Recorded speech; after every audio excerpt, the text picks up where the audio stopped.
Hello. आज हम त्र्यंबकेश्वर ज्योतिर्लिंग की महिमा पर डांगे जानते सुनिए। पसंद आओ लाइक शेयर सब्सक्राइब करियो। प्राचीन काल में महर्षि गौतम ने दक्षिण में ब्रह्मा पर्वत पर 10,000 वर्षों तक तप किया। उस समय महान अकाल पड़ा हुआ था। 100 वर्षों तक वर्षा न होने के कारण जल मिलना कठिन था।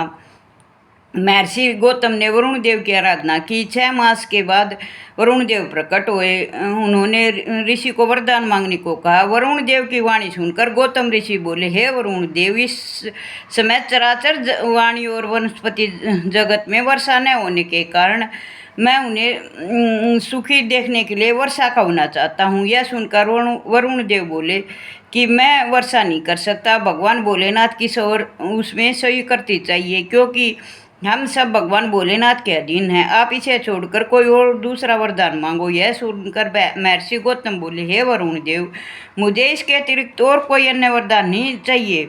यदि आप संतुष्ट हैं तो जल प्रदान कीजिए। इससे अधिक पुण्य का कोई कार्य नहीं हो सकता। वरुण देव बोले, यदि आपको जल ही चाहिए तो आप एक गड्ढा खोद लीजिए, मैं उसे जल से भर दूंगा। वह कभी खाली नहीं होगा। विषव में तुम्हारा नाम होगा और कल्याण होगा। विषव का गौतम ऋषि ने तुरंत अपने हाथ से एक लंबा चौड़ा गड्ढा खोदा और वरुण देव ने उस गड्ढे को पानी का भर दिया। और वरुण देव ने गौतम ऋषि से कहा, इस स्थान पर हवन, दान, देव पूज्य, तपस्या, पितर श्राद्ध आदि करने से सब सफल होंगे।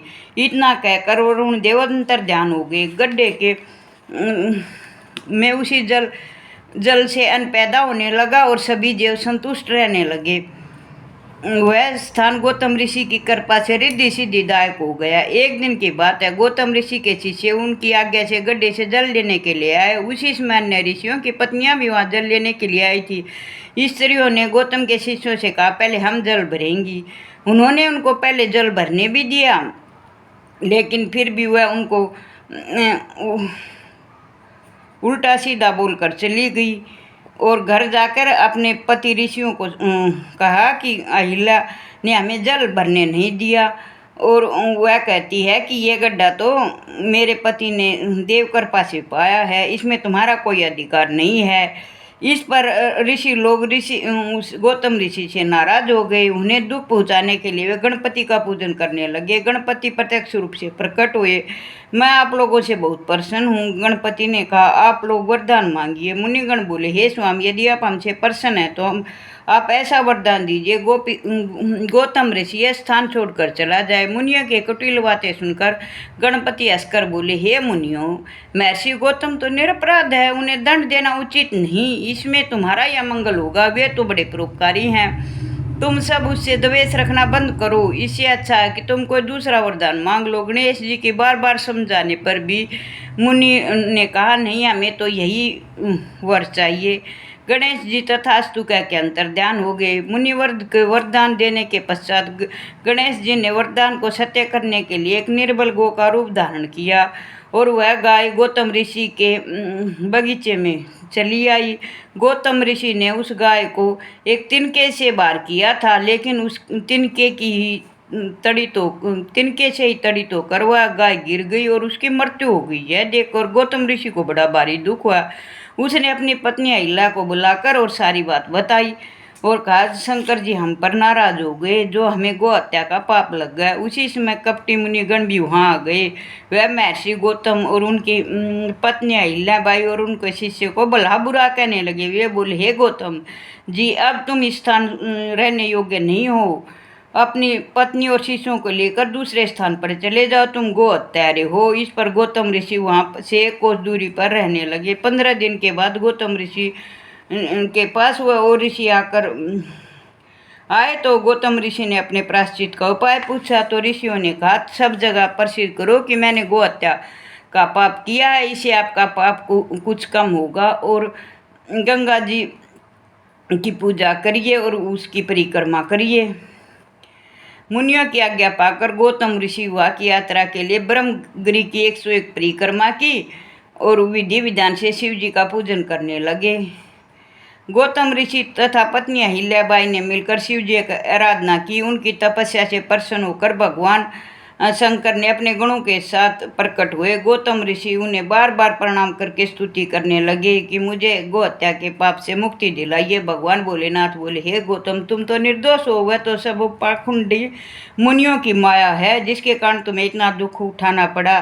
तब गौतम ऋषि बोले, उन्होंने तो मेरे साथ बुरा व्यवहार ही किया था, लेकिन मेरे लिए तो ये अच्छा ही हुआ, मैंने आपकी पूजा की और आपके साक्षात दर्शन पा लिए। हे प्रभु, आप पतित पावनी गंगा जी को प्रकट कीजिए जिससे सब मनुष्यों का भला हो सके। भगवान शंकर ने उन्हें गंगा जल दिया और वही गंगा जी स्त्री रूप में साक्षात प्रकट हो गई। गौतम ऋषि ने उन्हें प्रणाम किया और उनकी स्तुति करने लगे गंगा मैया की। तो ऋषि गौतम बोले, हे पतित पावनी गंगे, आप पापों को नष्ट करने वाली हैं, सबको मुक्ति देने वाली है। मैं आपकी शरण में हूँ, मेरा उद्धार कीजिए, मेरे नरकों से मेरी रक्षा कीजिए। फिर भगवान शंकर गंगा जी से बोले, हे पतित पावनी, तुम मेरी आज्ञा से गौतम जी को सकुटुम्ब पाप रहित कर दो। गंगा जी बोली, हे प्रभु, जैसी आपकी इच्छा, मैं इन्हें कुटुंब सहित पवित्र करके अपने लोक को चली जाऊंगी। पर भगवान शंकर बोले, हे कल्याणी, तुम कलयुग के 28वें मनवंतर तक इस पृथ्वी पर विराजमान रहो। गंगा जी बोली, हे भगवान, यह तो तभी संभव हो सकेगा जब आप पार्वती के साथ शरीर धारण करके मेरे समीप रहेंगे।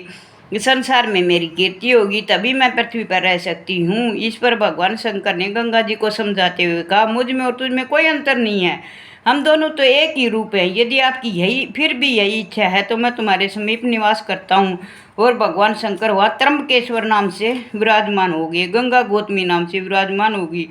गौतमी गंगा पर पुष्कर राज सरोवर गंगा जी तीर्थ विष्णु आदि देवताओं का निवास है। गंगा गौतमी बड़ी परम पवित्र कल्याणकारी है। जब ऋषि गौतम ने गंगा जी को जल रूप में दर्शन दिए और प्रार्थना की कि ब्रह्मगिरी पर से जल रूप में बहने लगी, और महर्षि और उनके शिष्यों ने उनके दर्शन किए और उनमें स्नान किया।